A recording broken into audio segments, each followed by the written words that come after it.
วันนี้เป็นวันที่ 1 เดือนธันวาคมพุทธศักราช 2568 เราใช้ชีวิตของวันเวลาของปีนี้ถึง11 เดือนเนาะเหลือแค่เดือนเดียวเราก็ต้องแก่ไปอีก1 ปีภูมิใจไหมภูมิใจไหมที่ตัวเองแก่ขึ้นมาอีก1 ปีสังขารร่างกายมันก็เป็นธรรมดา10 ปีที่แล้วยังเดินดีอยู่ปีนี้ไม่ดีเลย10 ปีมันนานเกินไปปีที่แล้วก็ขอให้เกิดความไม่ล้านะขอให้เกิดความเป็นโรคเป็นภัยได้เสมอเวลาผ่านไปวันหนึ่งเดือนหนึ่งเราจะต้องเห็นคุณค่าของชีวิตนะชีวิตยังมีค่าอยู่ยังเดินได้อยู่แข้งขายังประคับประคองชีวิตกายแล้วทั้งชีวิตทั้งกายของเราได้อยู่จิตใจเราจะได้เห็นได้ยินได้ฟังได้รู้สิ่งต่างๆได้อยู่ในชาตินี้ที่เราจะมีชีวิตอยู่เนี่ยเราเห็นความไม่เที่ยงของสังขารไม่ใช่เฉพาะพวกเราไม่ใช่พ่อแม่ของเราไม่ใช่คนทั่วไปแต่เป็นบุคคลที่เป็นประมุขของชาติคือในหลวงรัชกาลที่ 9ปีนี้เราเห็นถึงพระราชินีพระพันปีหลวงแต่ก่อนเรายังเห็นงานพระราชงานออกพระเมรุของสมเด็จพระพันในลำไพพรรณีเนาะสมเด็จพระเจ้าบรมวงศ์หรือพระองค์เจ้าฟ้าเพชรรัตน์เป็นราชธิดาของร.6นั่นแหละพระพี่นางสมเด็จย่าก็เป็นเหตุให้เราได้รู้ว่าบุคคลที่เราเป็นเชื้อพระวงศ์ก็สวรรคตเศรษฐีมีทรัพย์ก็ถึงแก่ความตายพระสงฆ์องค์เจ้าสมเด็จพระสังฆราชก็มรณภาพหลวงพ่อหลวงปู่ครูบาอาจารย์ที่มีชื่อเสียงตั้งแต่หลวงพ่อพุทธทาสหลวงพ่อคูณอะไรอย่างนี้เป็นต้นนะสมเด็จต่างๆแม้แต่ไม่เหลือคุณหลวงปู่พระพรหมมงคลท่านก็มรณภาพเท่านั้นเองท่านเป็นคนที่มีบารมีเนาะมีบุญเนาะแต่ท่านก็ตายแต่ว่าเรานี่มีบารมีเท่ากับท่านหรือเปล่าล่ะมีบุญเท่ากับท่านหรือเปล่าล่ะทำไมเราจะไม่ตายนะใช่ไหมเราจะต้องตายแน่เราจะให้เราคิดถึงเปรียบเทียบว่าชีวิตของเรานั้นมีค่าน้อยคนเราทั้งหลายก็ต้องมีความตายเป็นธรรมดาแม้ว่าคนเราจะมีค่ามากมีบารมีมากมีความดีมากก็ถึงแก่ความตายเหมือนกันคนทั้งหลายในโลกนี้ผู้นำของโลกท่านเหมาเจ๋อตุงท่านเติ้งเสี่ยวผิงก็ตายท่านเลนินโจเซฟสตาลินก็ตายสมเด็จพระราชินีนาถควีนอลิซาเบธที่ 2ก็ตายก็สวรรคตนะมันเป็นธรรมดาของคนเราทุกคนมีความตายเป็นที่สุดนะบุคคลบางคนจะเป็นมหาเศรษฐีมีทรัพย์เป็นแสนล้านล้านมันก็ตาย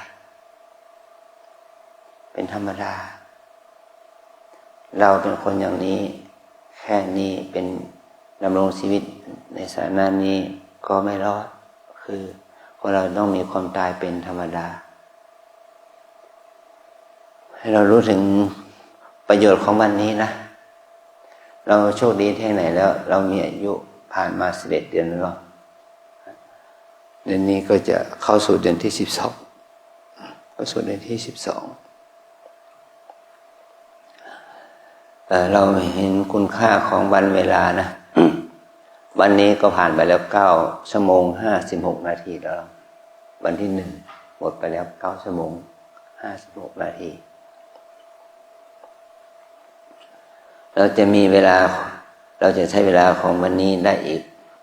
ไม่ถึง20 ชั่วโมงใช่ไหม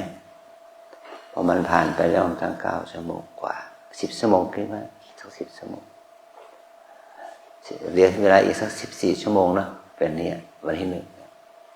เหลือเวลาแค่10 ชั่วโมงนะตั้งแต่นี้ไปจนถึงเที่ยงคืนเราจะเห็นว่าวันเวลานะเราจะคอยมันไม่ได้เราจะต้องใช้วันเวลาให้เป็นประโยชน์สุทธิผลแก่ตัวเองนะความดีงามจะเกิดขึ้นกับเราได้แค่ไหนอย่างไรก็อยู่ที่ความเพียรของเรานะถ้าเรามีความเพียรความขยันมันก็ได้ประโยชน์มันเหมือนกับชาวบ้านที่เขาร่อนทองนะ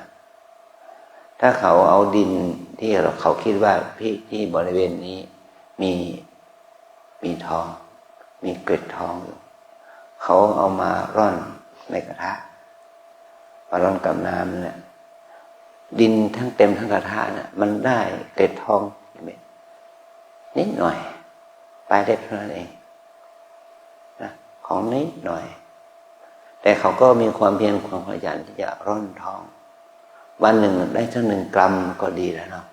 2 กรัม3 กรัมก็ถือว่าเป็นโชคแล้วได้เกล็ดทองเล็กน้อยก็มาสะสมกันแล้วเอาไว้ช่างขายให้พวกที่เป็นพ่อค้าแม่ค้านะก็ได้เงินได้ทอง1,000 2,000 4,000 5,000ตามความโชคความมีวาสนาเป็นบุญกุศลของเรานะเหมือนกันเรามีชีวิตอยู่วันหนึ่งที่24 ชั่วโมงเนี่ยเราจะร่อนหาบุญได้เท่าไหร่ฮะเราจะกองจิตกองใจเราให้ได้บุญสักกิจมากน้อยนี่แหละนะไม่ใช่ว่ามา3 วันแบบมาฆ่าเวลาเฉยๆมา3 วันเพื่อมาแก้เคล็ดไม่ใช่มา3 วันไม่ใช่มาแก้เคราะห์หามยามร้ายไม่ใช่มา3 วันไม่ใช่มาเพราะคำพยากรณ์แต่เรามา3 วันมาเพราะว่าเราได้เห็นคุณค่าของชีวิตเห็นคุณค่าของพระธรรมคำสอนของพระพุทธเจ้าเราจะได้มาเรียนรู้หลักธรรมคำสอนของพระพุทธเจ้าที่องค์พระสัมมาสัมพุทธเจ้าได้ทรงสอนว่าชีวิตเนี่ยมันเป็นของไม่เที่ยงเป็นทุกข์เป็นของที่ไม่ใช่ตัวตนจะเป็นจริงไหมก็ถ้าเราไม่มาฝึกแล้วมันจะไม่เห็นสัจธรรมนะไม่เพราะเราไม่มีประสบการณ์นะเนี่ยเราต้องอยู่กับโลกแห่งความสมมุติมี2 อย่างคือสมมุติสัจจะที่เป็นภาษาชาวบ้านมันเหมือนกับว่า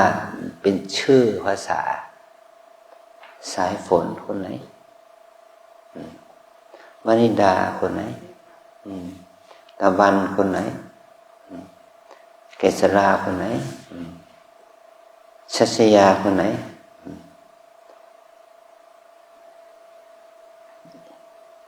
ยามินตาคนไหนนี่แหละเป็นชื่อสมมุติเป็นชื่อเรียกขานตั้งแต่เกิดมามันไม่มีชื่อนี้พ่อแม่ตั้งให้หรือบางทีเราไปเปลี่ยนเองเราคิดว่าชื่อของเราเป็นกรกินีชื่อไม่เพราะไม่เป็นโชคเป็นวาสนาแก่เราจึงเป็นชื่อเป็นบุญมีแล้วเกิดว่าตายก่อนที่จะแก่นะเป็นชื่อว่ารวยแต่ก็ยังหาเงินไม่ได้ยากจนเป็นหนี้เป็นสินอย่างนี้เนาะมันจะเปลี่ยนแค่ไหนถ้าเราไม่ทำความดีแล้วก็มันไม่มี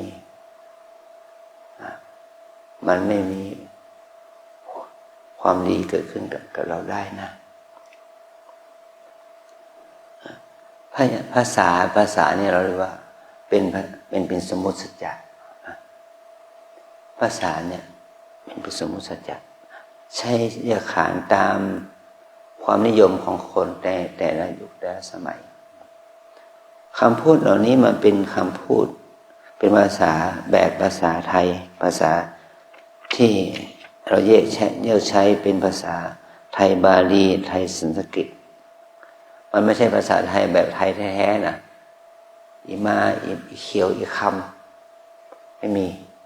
นะชื่อเขียวชื่อคำชื่อมีชื่อมาไม่มีชื่อแก้วชื่ออะไรไม่มีนะมันเป็นชื่อภาษาบาลีเป็นส่วนมากเป็นภาษาไทยกลางคือภาษาบาลีภาษาสันสกฤตมีหนำซ้ำยังมีชื่อภาษาอังกฤษภาษาต่างประเทศอะไรด้วยนะนี่คือเป็นเรียกว่าสมมุติสัจจะเรียกฐานโดยสมมุติเราเรียนภาษาเพื่อสื่อความหมายให้รู้ให้สื่อความหมายให้เราสื่อให้เราเข้าใจซึ่งกันและกันนี่เป็นภาษาสมมุติเป็นภาษาที่เราเรียกขานเป็นเกี่ยวกับวิชาความรู้เรียกว่าภาษานักธุรกิจภาษาแพทย์ภาษาอะไรก็แล้วแต่มันเป็นภาษาเฉพาะกิจเฉพาะการอันที่สองเป็นสมมุติสัจจะที่พระพุทธเจ้าได้ทรงแสดงสมมุติคือว่าสมมุติเรื่องศีลห้าเนี่ยศีลแปดเนี่ยเราเป็นวาจารับไปสนาคมและศีลนี่เป็นสมมุติสัจจะที่พระองค์ทรงสอนนะส่วนสอนเรื่องอะไรเรื่องความกตัญญูเนี่ยสอนเรื่องของเกี่ยวกับความดีงามสอนเรื่องเกี่ยวกับความเอื้อเฟื้อเกื้อกูลกันสอนเป็นสิ่งนี้เรียกว่าสมมุติสัจจะที่พระองค์ทรงสอนที่เป็นตัวธรรมะ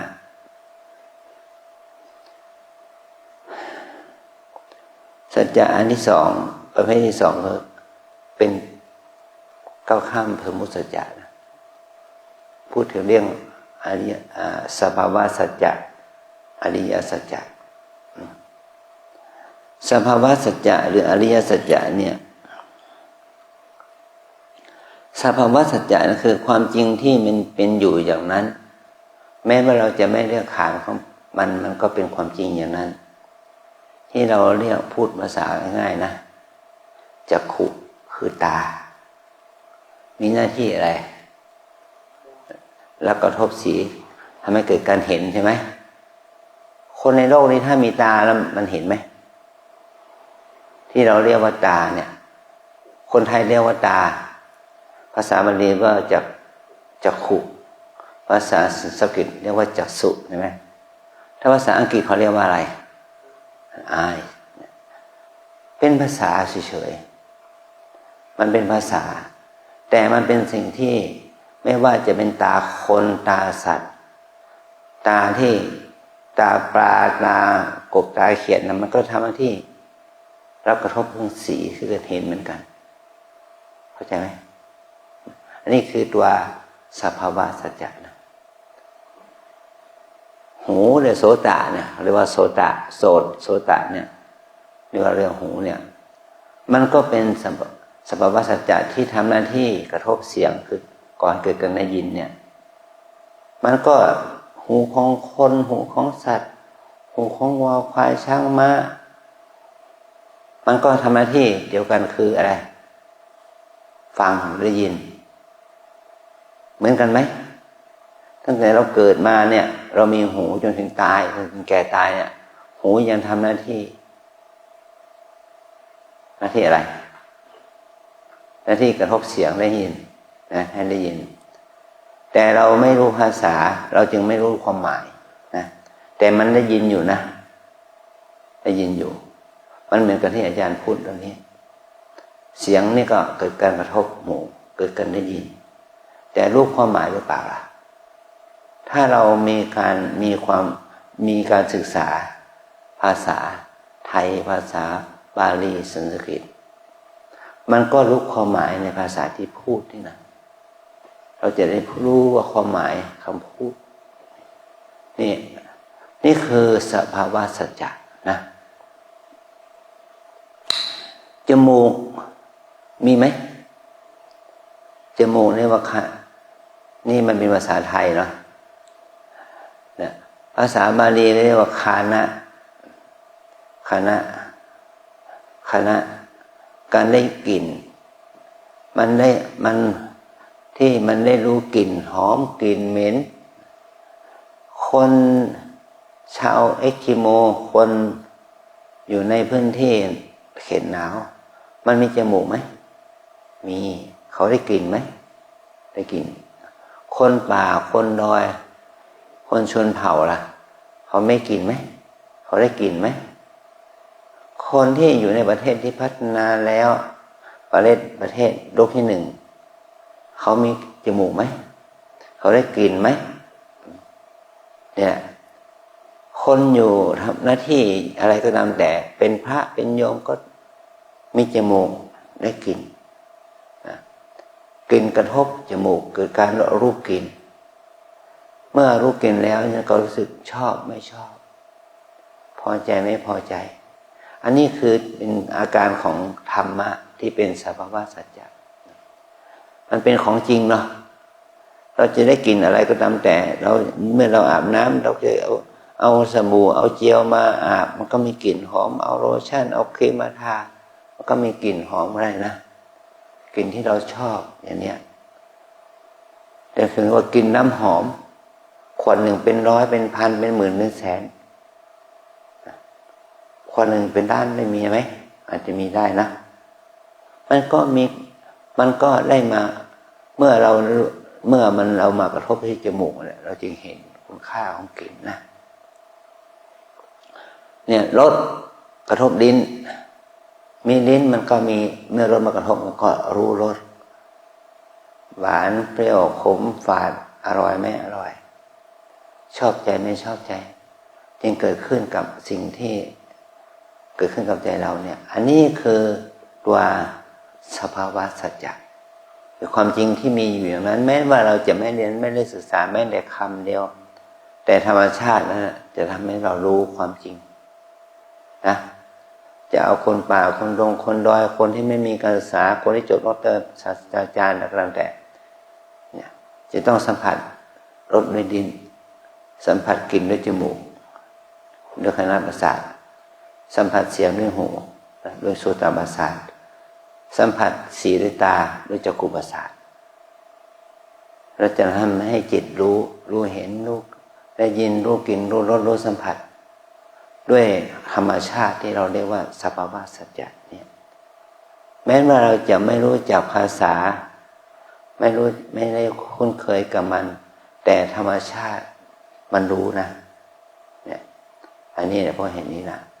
เราจะต้องเรียนรู้ถึงความเป็นสมมุติของชีวิตรู้ถึงความจริงของชีวิตตอนนี้เรามาจะปฏิบัติเนี่ยมาเพื่อจะให้เรามารู้ความจริงของชีวิตเป็นสำคัญความจริงของชีวิตที่มาเรียกว่าสภาวะสัจจะและอันที่สองคือมีตัวอริยสัจจะด้วยนะอริยสัจจะคือความจริงของพระอริยะความจริงอันประเสริฐของพระอริยะ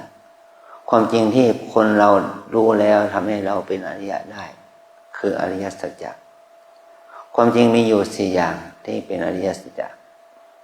ว่าความจริงคือทุกข์เนี่ยเราอยู่กับทุกข์นะตั้งแต่เรารู้เรียนภาษามาเนี่ยเรารู้สึกทุกข์ไหมทุกข์หิวทุกข์กระหายทุกข์เจ็บทุกข์ปวดเรารู้ไหมทุกข์ที่ว่าเราถูกขัดใจร้องห่มร้องไห้มีไหมนี่คือ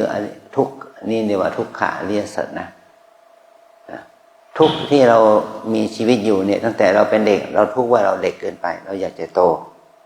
ตอนนี้เราโตหรือยังเราพ้นทุกข์ไหมไม่พ้นทุกข์แล้วทุกข์ตัวนี้ก็เกิดจากอะไรมีเงื่อนไขใหม่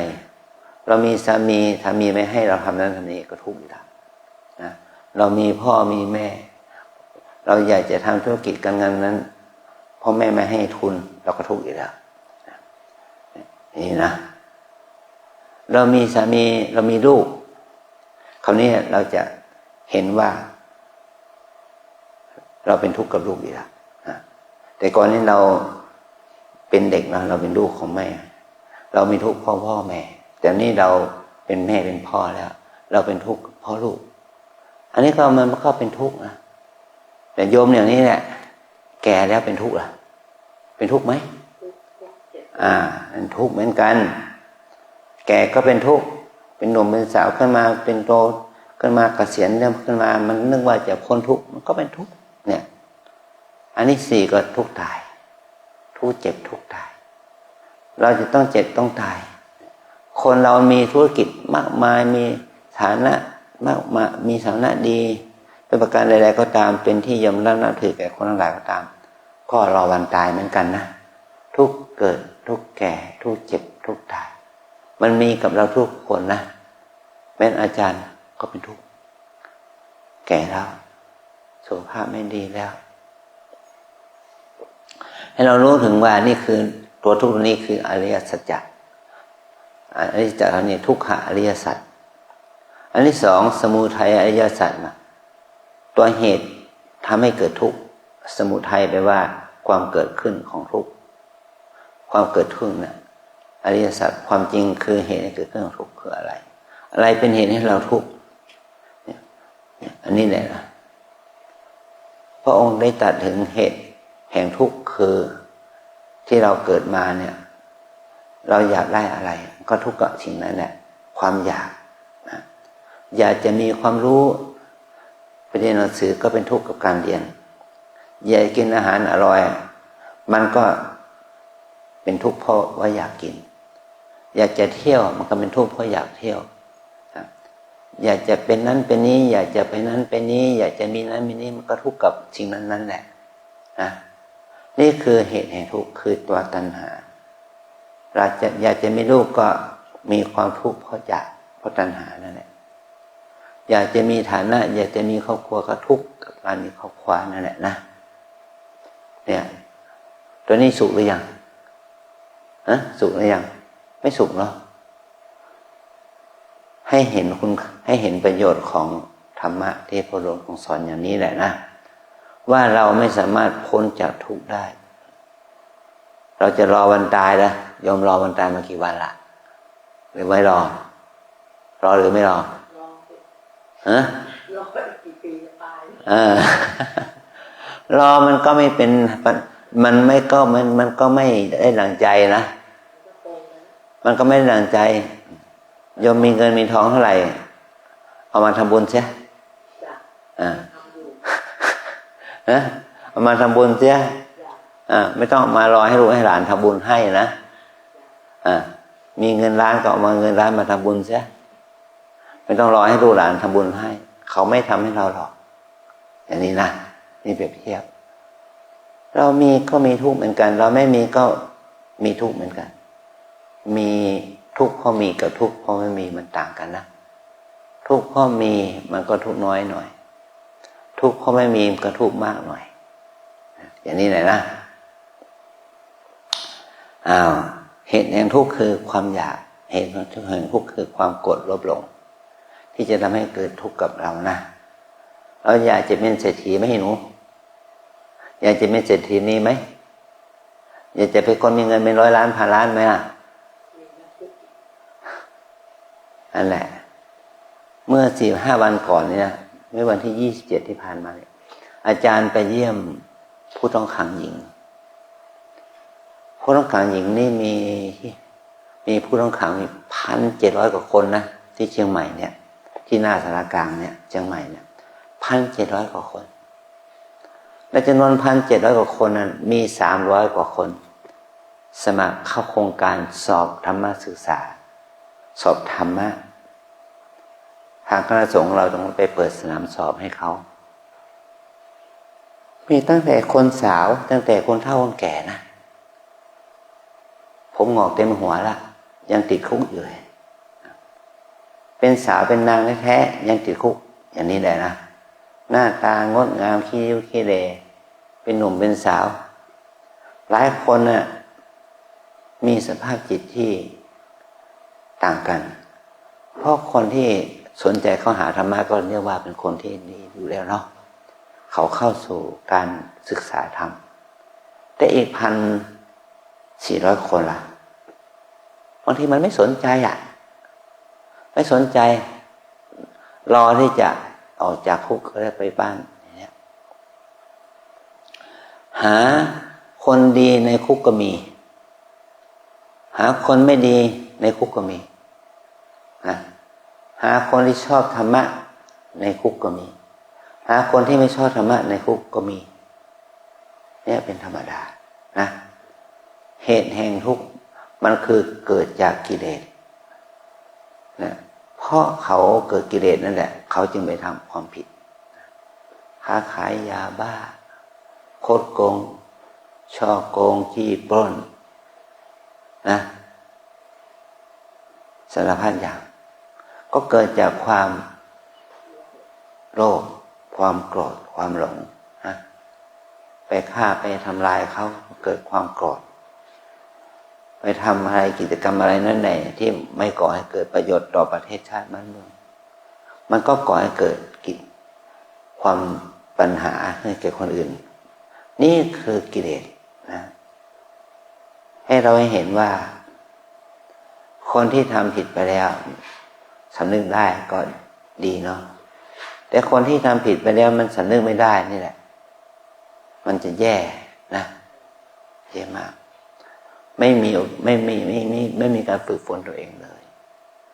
ไม่เห็นคุณค่าของธรรมะเลยอย่างนี้นะอันที่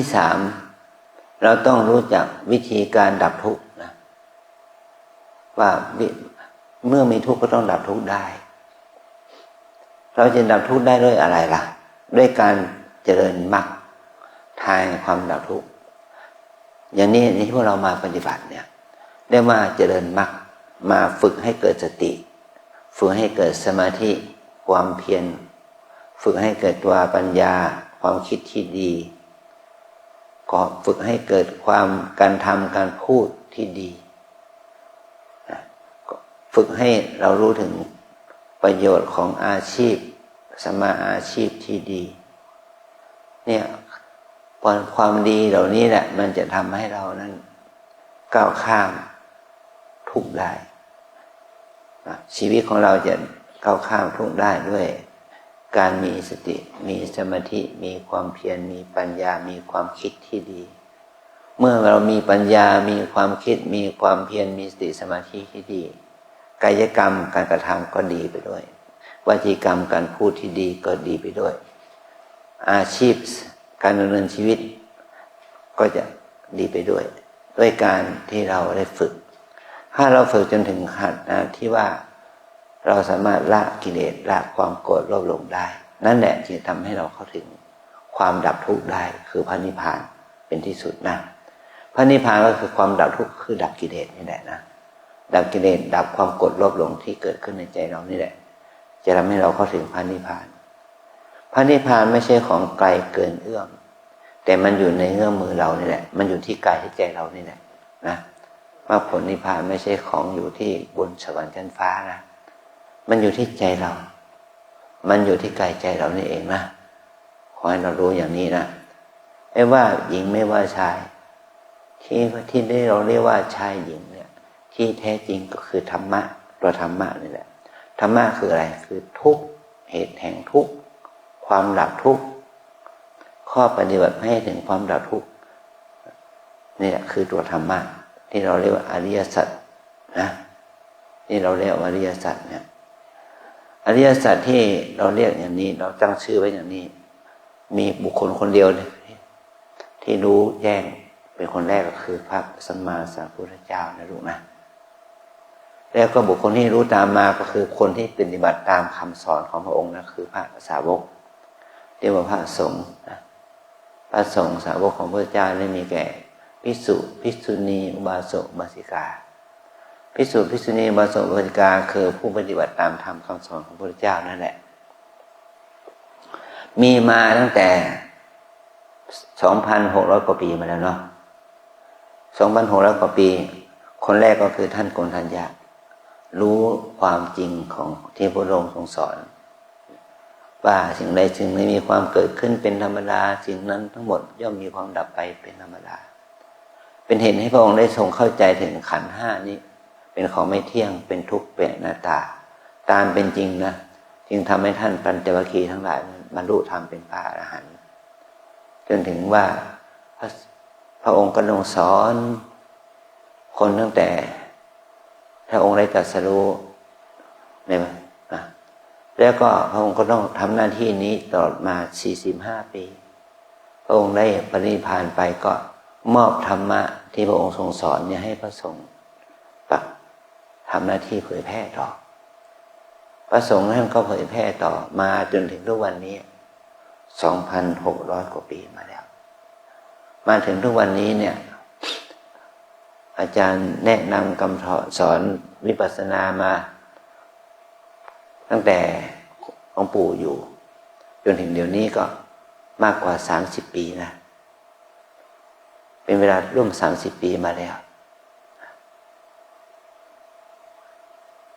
แนะนำคนตั้งแต่เยาวชนคนเฒ่าคนแก่ครูบาอาจารย์คนไทยคนต่างประเทศนะถ้าเราคิดถึงจำนวนบุคคลที่ได้ฟังธรรมะจากเรานะมันก็เป็นแสนคนนับแสนคนแต่ไม่สามารถที่จะแก้ทุกคนได้ทั้งแสนนะคนที่เอาธรรมะไปปฏิบัติเอาข้อคิดไปปฏิบัติจะนับเป็นพันเป็นหมื่นได้ไหมก็ได้นับเป็นร้อยเป็นพันเป็นหมื่นได้ไหมก็ได้แต่ไม่ใช่ว่าหลายหมื่นหลายแสนเพราะไม่คนเรานะก็มีทัศนคติมุมมองของชีวิตกับการที่ได้มาปฏิบัติมันก็ต่างกันนะทั้งคนไทยคนต่างประเทศนี่เราทั้งหลายเราใช้เวลาของชีวิตมาปฏิบัติธรรมที่นี่กี่วันละ3 วันค่อยๆพูดแต่กว่าเทวดาจะได้ยินนะกว่าเทวดาได้ยิน3 วันค่ะโอ้เดือนหนึ่งมีปีหนึ่งมี365 วันปีหนึ่งมา3 วันมา2 ครั้งก็6 วันเนี่ยมันคุ้มเหรอบางทีก็5 วันโอ้นี่แหละมันไม่คุ้มเวลาที่ผ่านไปมันหมดไปแล้ว360 กว่าวันละถ้าเราจะมาปฏิบัติธรรมชำระกิเลสแค่3 วันมันพอไหมนายโยคีหนูพอไหมไม่พอทำไมถึงไม่มามากวันล่ะอ้างนั้นอ้างนี้ไม่ว่างการทำจะต้องทำงานดูแลครอบครัวดูแลบ้านดูแลธุรกิจใช่ไหมก็อ้างแค่นี้แหละแต่ว่ากิเลสมันอ้างเราไม่ได้นะชีวิตของเราก็แก่ไปทุกวันมันอ้างไม่ได้เราอ้างว่าไม่ได้ขอเวลาให้แก่ฉันให้เวลาฉันให้ฉันมีฐานะมีเงินมีทองอย่างนี้ก็ไม่ได้ขอให้ฉันแก่เท่าอย่างเป็นคนมีสุขภาพดีก็ไม่ได้ขอให้ลูกหลานฉันครอบครัวของฉันสามีของฉันเป็นคนที่ดีดังใจฉันก็ไม่ได้ขอให้ธุรกิจการเงินของฉันได้เจริญรุ่งเรืองดังใจฉันก็นี้ก็ไม่ได้มันไม่รอเรานะในก่อนที่ยุคโควิดเราก็บอกว่าเป็นโควิดพอหลังโควิดแล้วเราบอกว่าต้องฟื้นฟูเศรษฐกิจฟื้นฟูธุรกิจเมื่อฟื้นฟูธุรกิจแล้วจนถึงปัจจุบันนี้สำเร็จหรือยังรวยหรือยังมันก็ไม่ได้นะมันก็ไม่ได้ดังใจเนี่ยมีหนำซ้ำในบ้านเราเมืองเราเนี่ยถึงกับมีภัยธรรมชาติฝนตกหนักตั้งแต่เหนือสุดแม่สายเชียงรายแพร่น่านเชียงใหม่ลำพูนเจอกันทั้งนั้นรวมไปถึงทางภาคกลางสุโขทัยพิษณุโลกทางภาคกลางส่วนล่างทางอยุธยากรุงเทพรวมไปถึงทางจังหวัดภาคอีสานตัวนี้ก็เจอหนักก็คือภาคใต้นะ ปัญหามันก็เกิดจากความไม่รู้ว่ามันจะเกิดอย่างนั้นอย่างนี้คนภาคใต้ยังแย่เข้าไปอีกทางหาดใหญ่เนี่ยไม่ใช่เฉพาะหาดใหญ่ทั้งสงขลาสตูลยะลาปัตตานีนราธิวาสตรังตลอดถึงนครศรีธรรมราชทำไมไม่เอาตัวรอดล่ะมันไปไม่ทันมันรอดไม่ได้ตายนะเพราะคิดว่ามันจะไม่สูงขึ้นปานนี้แต่มันก็สูงน้ำมันสูงว่ายน้ำก็ไม่เป็นเนาะเกิดมาเป็นคนชาติหนึ่งว่ายน้ำไม่เป็นนะเสียโอกาสเหตุเกิดเพราะมนุษย์เป็นผู้ทำฝนมนุษย์เป็นผู้สร้างเป็นผู้ทำลายฝนมันมาจากฝนมันมาจากฝนมาจากพายุมาจากฝนคนเราอยู่ใต้อำนาจของธรรมชาติเรามีความรู้เรื่องการป้องกันตัวเองหรือเปล่าล่ะถ้าเรารู้มันก็ไม่ตายถ้ารู้มันก็ไม่เสียมันเกิดธรรมชาติเราเอาชนะมันไม่ได้อย่างนี้แหละก็ขอให้เราได้เห็นคุณค่าของการมีชีวิตช่วงชีวิตนะถ้าเรารู้ถึงคุณค่าของชีวิตในช่วงของชีวิตเนี่ยเราต้องฝึกฝนตัวเองน้ำก็มีสระก็มีเราฝึกว่ายบ้างฝึกลอยตัวได้บ้างไหมไม่ใช่ว่าเจอน้ำแล้วตัวเองจะจมอย่างเดียวนะเพราะสมัยก่อนที่อาจารย์เป็นเด็กนะเราอาบน้ำเนี่ยอาบน้ำเป็นอาบน้ำที่ไม่น้ำท่าน้ำนะเราต้องฝึกว่ายน้ำฝึกดำน้ำฝึกว่ายน้ำเราจึงสามารถเอาตัวรอดได้เพราะน้ำมาแล้วก็ว่ายน้ำเป็นอย่างนี้เป็นต้นนะเราต้องฝึกไม่ใช่ว่าเจอน้ำมาก็จะจมน้ำตายมันไม่ใช่ให้เราฝึกเสียบ้างเรามีลูกมีหลานก็สอนลูกสอนหลานฝึกว่ายน้ำด้วยนะไม่ใช่ว่าลอยตัวไม่เป็นเจอน้ำก็จะจมน้ำตายอันนี้เราให้เราลงทุนฝึกตัวเองหน่อยลงทุนฝึกครอบครัวหน่อยส่งเสริมเขาให้ออกกำลังกายด้วยการว่ายน้ำดำน้ำให้เป็นเลยนะแม้แต่เรานั่งเครื่องบินเห็นไหมจากเชียงใหม่ไปกรุงเทพนะเขายังสาธิตวิธีการใส่ชูชีพถ้าจมน้ำทำยังไงเห็นไหมถ้าเรานั่งเครื่องบินเขาจะได้สาธิตนะควรจะต้องเป่าหรือต้องดึงท่อให้ชูชีพฟองลมนั่นแหละแม้ว่าเส้นทางการบินมันไม่มีโอกาสจะตกลงน้ำนะจะตกลงภูเขาตกลงดินตายดีกว่านะ มันไม่ต้องลงน้ำหรอกมันไม่มีน้ำให้ตกเขายังสาธิตอย่างนั้นน่ะ10 ไฟบิน100 ไฟบินก็สาธิตทุกอย่างนะก็สาธิตให้เรารู้ตกเมื่อไหร่ก็ตายเมื่อนั้นแหละอย่างนี้นะเพราะเห็นนี้เนี่ยเราจะต้องใส่ใจนะใส่ใจในการฝึกฝนเพื่อให้เรานั้นได้ทักษะการช่วยเหลือตัวเองอย่างนี้นะที่เรามาพื้นที่นี่ก็มาฝึกเพื่อให้เรานั้นไม่จมกิเลสไม่จมน้ำคือกิเลสฝึกให้เรามีสติสัมปชัญญะให้ดีขึ้นเราจะไม่จมน้ำคือกิเลสตายนะให้เรารู้ถึงช่องทางที่จะรอดออกมาจากอบายภูมิ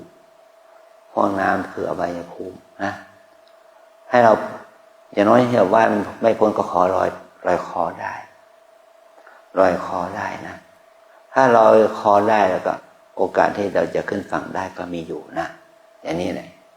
คือธรรมะเนี่ยพระพุทธเจ้าสอนเราให้พระองค์เปรียบเทียบว่า